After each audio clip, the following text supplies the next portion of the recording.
안녕하세요. 치쌤의 농업톡톡의 최쌤입니다. 올해 날씨 정말 무섭습니다. 전국적으로 봄비가 무슨 여름 장마처럼 왔습니다. 생각보다 현재 가수 저온 피해가 심각한 수준인데요. 거기에다가 이렇게 비까지 쏟아부으니까 진심으로 걱정이 됩니다. 농사라는 것이 하늘과 동업하는 일인데 올해 동업자가 무슨 일인지 화가 단단히 난 것 같습니다. 아무리 농사 기술이 좋아도 햇볕이 없으면 안 된다는 거 여러분들도 다 잘 아시죠? 작년에도 일부 지역에서 6월 달에 비가 오는 날이 많아서 일조 부족으로 7월 초에 포도알이 쏟아지는 생리장애가 발생되는 일이 있었습니다. 기상재해가 있을 때 피해 정도는 집집마다 또 나무마다 저장 양분 상태에 따라서 다릅니다. 저장 양분이 적은 상황에서 착과량이 많은 경우 피해가 더 커집니다. 작년에 저품질 샤인으로 소비자들 불만이 많았는데요. 올해는 기상 상황이 좋지 못해서 또 품질이 걱정이 됩니다. 맛있는 포도 한 송이는 순식간이지만 맛없는 포도 한 송이는 며칠이 가도 먹기가 힘듭니다. 결국 상해서 버리게 됩니다. 여러분, 소비자들이 샤인머스켓이 정말 맛있어서 자꾸 사 먹을 수 있도록 해야 송이당 5,000원 기대할 수 있습니다.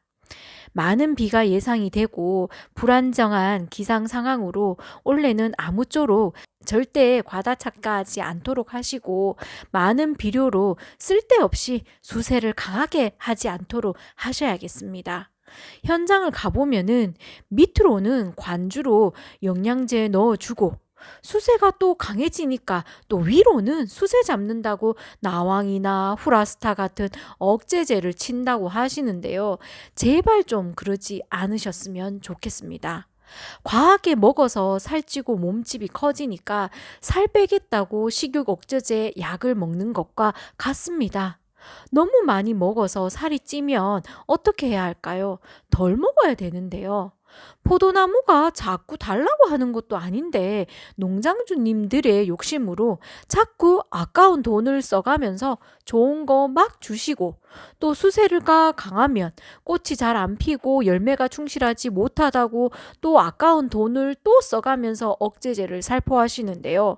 돈 쓰고 힘 쓰고 왜 그러시는 거지요? 돈 안 들이고 신초 생장기 물만 좀 적게 주시면 신초가 단단하고 짱짱하게 잘 자라는데요. 돈 쓰고 웃자라게 만들어서 그거 고친다고 또 돈 쓰고 정말 이상한 구조가 아닐 수가 없습니다. 신초 생장기 양수분을 제한하고 단단하게 키운 신초와 주기적인 양수분을 주고 키운 신초를 만져보았는데요. 천지차이입니다. 지금 빠르게 자라고 굵고 큰 신초가 좋아 보일 수가 있으나 고온기와 착과 후가 되면은 양수분 흡수 능력과 강압성 능력은 분명 역전됩니다. 우리가 무슨 일을 하고 있는지 정말 생각해 볼 문제입니다. 제발 돈 쓰는 연구는 이제 그만하시고 돈 안 쓰는 연구 좀 하셨으면 좋겠습니다. 오늘 서론이 좀 길었는데요. 5월이면 본격적으로 중요하게 할 농작업이 많습니다. 신초 유인, 하수 정령, 스트랩토마이신, 적심, 1차 지베린 처리가 있고 병해충 방제도 철저히 신경 써야 할 때입니다. 오늘은 우선 5월에 할 일 중에서 신초 유인, 화수 정형, 기형 화수는 왜 생길까? 스트랩토마이신 처리, 병해충 방제에 대해서 말씀드리겠습니다. 먼저 신초 유인입니다. 샤인머스켓은 다른 품종과는 다르게 초기에 가지를 유인한다고 잘못 건드리면 잘 떨어지기 때문에 본잎이 9장 이상 될 때에 아래쪽 마디를 잘 잡고 유인해 주시면 되겠습니다. 가지수는 잎이 겹쳐지지 않고 통풍이 잘 될 수 있도록 하는 것이 기본이고요. 기본을 지켜서 2m 기준으로 20개에서 25개 정도 하시면 되겠습니다. 비틀기 유인이나 2년차 부초 전정 결과 부위 낮추면서 신초 유인하는 방법은 지난 영상 참고하시기 바랍니다. 다음은 하수정령입니다. 화수는 한자인데요. 꽃송이라는 말입니다. 꽃송이 다듬기를 화수정령이라고 합니다. 샤인머스켓 꽃송이는 거봉이나 캠벨보다도 많이 큰데요. 화수정령은 품질을 높이기 위해서 우리가 포도로 만들 꽃만 남기고 일찌감치 꽃을 솎아주는 작업입니다. 화수정령 시기는 꽃이 피기 전에 합니다. 너무 이른 시기는 풀 같아서 잘못 만지다가 송이가 떨어지거나 뭉개질 수도 있기 때문에 만지기가 좋고 만만한 느낌이 들 때 하시면 되겠습니다. 저희 지역의 경우 이번 주부터 하시면 되겠더라고요. 그러면 얼마를 남길 것인가가 가장 중요한 문제인데요. 화수 길이를 얼마나 두느냐가 품질에 영향을 많이 미칩니다. 화수가 정상적이라면 길게 두지 마시고 3cm 전후로 데우시면 되겠습니다. 보시는 사진은 21년도 5월 10일 사진인데요. 이 시기는 아직 꽃이 뭉쳐져 있는 시기라서 3cm가 채 되지 않습니다. 꽃송이를 잘 보시면 뭉친 그룹이 보이시죠? 대략 4단 정도 되는 것 같습니다. 사진의 정도로 두시면은 개화도 고르게 돼서 지베른 처리 시기 맞추기도 쉽고 자날이 줄고 알속기 노동력도 당연히 줄고 포도송이 모양도 예뻐지게 됩니다. 이거는 오늘 사진인데요. 지금 시기 3cm가 채 되지 않을 정도로 다듬으시면 되겠습니다. 자꾸 보시고 길이를 눈으로 익히셔서 길게 두지 않도록 하시기 바랍니다. 지금 보시는 것은 5단으로 둔 것인데요. 경험적으로 이것도 길더라고요. 한 단 더 제거하시는 것이 좋을 듯 합니다. 씨가 생기지 않도록 하는 1차 지베를린 처리는 시기가 가장 중요한데요. 꽃송이를 길게 두면 위와 아래 꽃이 피는 시기가 차이가 날 수 있습니다. 위에 꽃은 펴서 수술도 다 떨어진 상태인데 아랫부분은 아직 개화 전인 경우가 발생될 수 있습니다. 이런 경우에 윗부분 꽃이 져버리니까 마음이 급해서 아래는 아직 덜 폈는데 지베를린 처리를 하게 되면 끝부분이 개화 전에 지베를린 처리가 들어가게 되어서 송이축이 굳고 잔알이 되어서 결국 못 쓰게 되는 경우가 발생됩니다. 포도송이가 이쁘려면은 포도송이 끝을 잘 살려야 하는데요. 사진과 같은 경우 아랫부분을 자르게 되면은 포도송이가 뭉툭하게 되겠죠. 또한 화수의 윗부분일수록 과경이 벌어져 있고 포도 알수가 많아서 밑을 자르고 윗부분을 이용하게 되면 포도 모양도 이상해지고 알속기 노동력은 더 많이 듭니다. 화수를 길게 두면은 저장 양분은 저장 양분대로 많이 쓰고 이후 알속기 노동력을 더 많이 들고 포도 모양도 좋지 못하게 됩니다.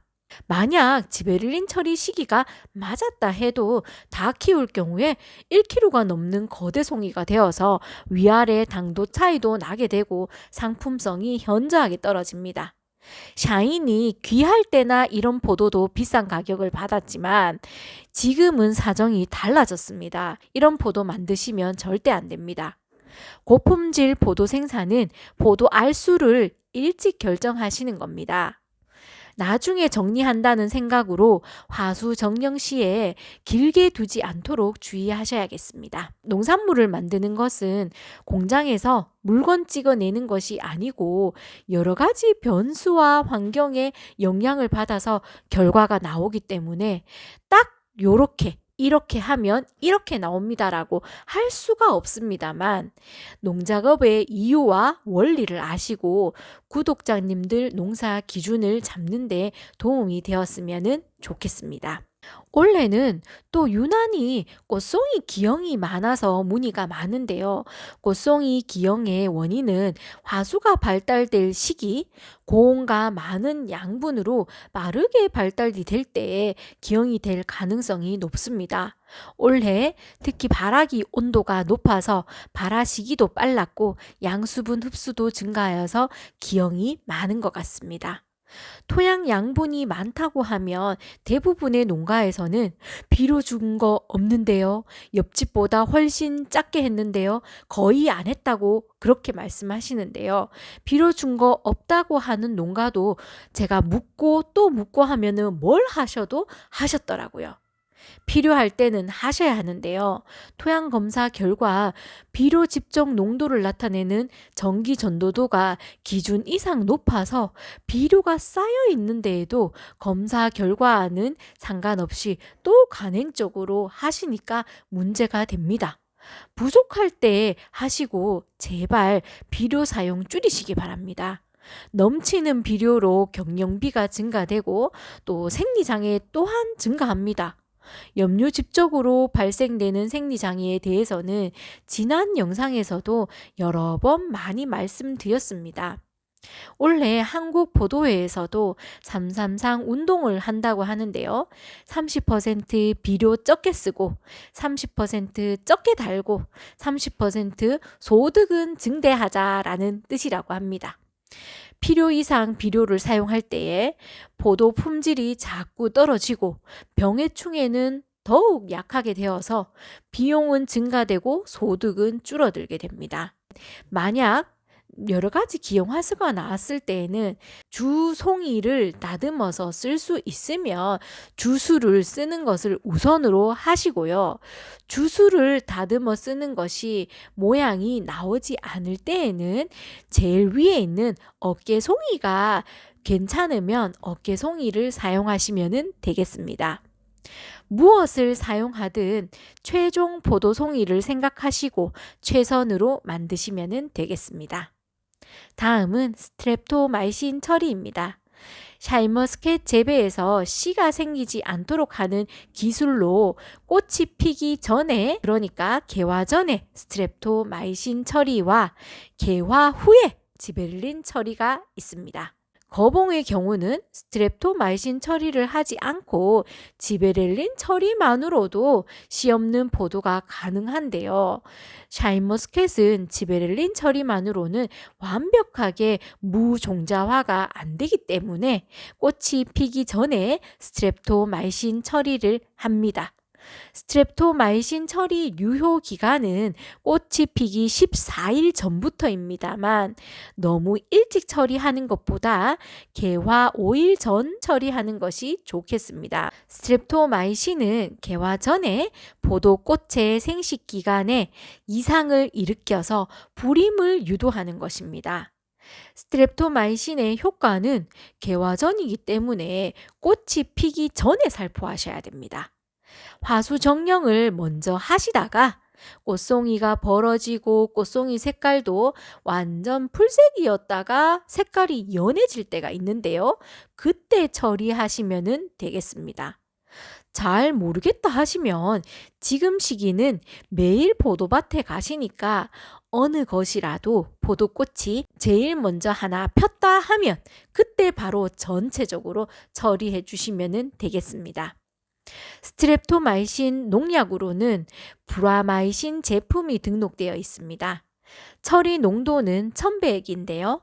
물 20리터에 브라마이신 20g입니다. 200리터에는 200g을 쓰시면 되겠죠. 브라마이신은 500g 제품으로 나오는데요. 물 500리터에 500g 한 봉지를 사용하시면 농도가 딱 맞습니다. 방법은 일일이 송이마다 담그기가 어려우니까 농약 칠 때처럼 살포하시면 되겠습니다. 꽃송이에 꼼꼼하게 잘 맞도록 하는 것이 목표입니다. 이렇게 샤인머스켓 무종자화를 위해서 1차적으로 개화 전에 스트랩토마이신을 살포하고 개화 후에는 지베렐린을 처리하게 됩니다. 지베렐린 처리는 다음 시간에 또 말씀드리겠습니다. 다음은 지금 시기 신경 쓰셔야 할 병해충입니다. 먼저 병해입니다. 올해는 지금부터 비가 많이 올 예정이라서 균 방제에 철저히 신경 쓰셔야 할 것입니다. 병해충 방제는 작년에 올려드린 최쌤의 지난 영상 중에서 샤인머스켓 병해충 방제와 농약 사용 기본 상식 영상을 꼭 참고하시면 도움이 되실 거라고 생각합니다. 지금부터 꼭 녹균병, 제피곰팡이병, 탄저병을 철저히 방제 당부드립니다. 농약 방제하실 때에는 약을 치실 때마다 작용 기작을 다르게 하셔야 한다는 것도 꼭 기억하셔서 작용 기작이 같은 약을 반복해서 살포하시는 일이 없도록 하셔야겠습니다. 작용 기작 다시 한번 설명드릴까요? 작용 기작은 병의 충을 죽이는 방법의 분류라고 생각하시면 됩니다. 균은 가나다라 한글로 표시를 하고요. 충은 숫자로 표시를 합니다. 예를 들어서 균약을 이번에 가를 쳤으면 다음에는 가 이외에 다른 나나, 다나, 라 등 다른 기작을 치셔야 한다는 것입니다. 같은 방법으로 연속해서 들어가면 그 방법에 내성이 생긴 균이나 충은 죽지 않기 때문에 다른 기작으로 치셔야 하는 것입니다. 샤인머스켓 병해충 방제와 농약 사용 기본 상식 영상 검색하셔서 참고하시면 조금이나마 도움이 되실 겁니다. 다음은 충입니다. 지금 시기 장님 노린재, 꽃매미, 진딧물, 총채, 응애 방제하셔야 합니다. 가온 내에 더러더러 무늬고리 장님 노린재 피해가 보이고 있는데요. 성충의 몸 길이가 4-5mm밖에 안 되고 풀색이라 눈에 잘 띄지 않습니다만 사진과 같은 잎의 피해로 장님 노린재 여부를 알 수 있습니다. 꽃송이와 창립 후 포도알에도 피해를 주기 때문에 피해가 보이는 농가는 꼭 방제해 주시기 바랍니다. 다음은 꽃매미입니다. 보시는 것은 부화한 꽃매미 약충인데요. 성충과 모습이 많이 다릅니다. 지금은 까만 몸에 하얀 점인데요. 조금 있으면은 또 빨간 몸으로 바뀌고 이후 날개 달린 성충이 됩니다. 꽃매미는 제법 크기 때문에 눈에 잘 띄어서 예찰이 쉽고 방제가 잘 됩니다. 현재 꽃매미가 보이는 농가가 덜어 있는데요. 보이면은 방제하시면 됩니다. 다음은 진딧물입니다. 포도의 다른 품종과는 다르게 샤인머스켓에는 진딧물 피해가 있습니다. 지금부터 진딧물이 관찰되고 있는데요. 진딧물이 있으신 농가에서는 밀도가 낮을 때 미리 방제하셔서 창립 후에 피해가 없도록 하셔야겠습니다. 다음은 총채입니다. 해가 갈수록 샤인에서 총채벌레 피해가 늘어나고 있습니다.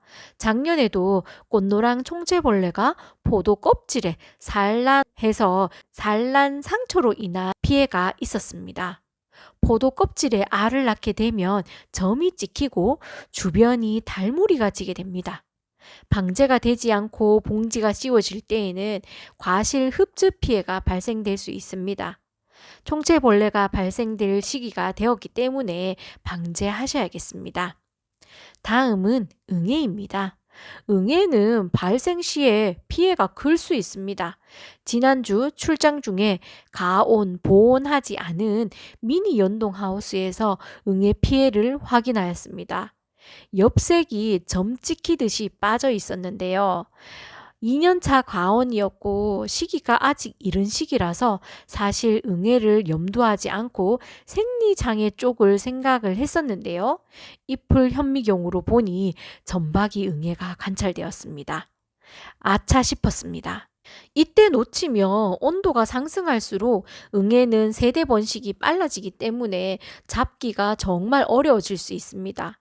잎을 흡즙하기 때문에 광합성에 영향을 주고 당연히 포도 품질이 떨어지게 됩니다. 응애는 약제 저항성이 다른 병해충에 비해서 쉽게 발달되기 때문에 반드시 약을 칠 때마다 작용 기작이 다른 약제를 살포해 주셔야 합니다. 샤인머스켓은 잎 뒷면에 털이 있어서 응애가 살기가 좋습니다. 약제 살포 2일 후에 응애를 다시 관찰하시고 방제가 안 되었다면 다시 또 치셔야 합니다. 밀도가 높은 경우에 335로 치시면 되겠는데요. 작용 기작이 다른 약제 3가지를 3일 후에 한번 또 5일 후에 또 한 번 방제하시는 겁니다. 응애를 못 잡으면 7월이 되면 잎이 작살날 수가 있습니다. 비가림에서도 응애가 관찰되었으니까 구독자님 강원도 잘 살피셔서 응애 피해가 없도록 당부드리겠습니다. 지금부터 병해충은 노균, 잿빛, 탄저, 노린재, 진딧물, 총채, 응애, 집중 방제입니다. 예찰 잘 하셔서 적기 방제로 피해가 없었으면 좋겠습니다. 오늘은 하수정령 스트립토마이신 처리 5월의 병해충 방제에 대해서 말씀드렸습니다. 늘 부족하지만 조금이나마 도움이 되었으면 좋겠습니다. 오늘도 최쌤이었습니다.